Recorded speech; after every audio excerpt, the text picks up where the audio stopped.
Rice facial के लिए आपको चीज़ें ज़रूरी हैं। राइस 3 in 1, स्पैचुला, स्पंज और आपका हेडबैंड।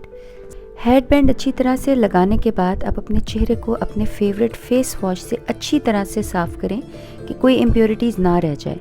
उसके बाद अपना मुंह धो लें। राइस 3 in 1 अर्जेंट फेशियल की सील खोलें, फिर इसकी एक मुनासिब सी क्वांटिटी निकालें, अपने चेहरे पर इवनली लगाएं। मास्क की तरह लगाना है। इसको अच्छी तरह से ड्राई करें। ड्राई करने के बाद रगड़ कर रिमूव कर लें।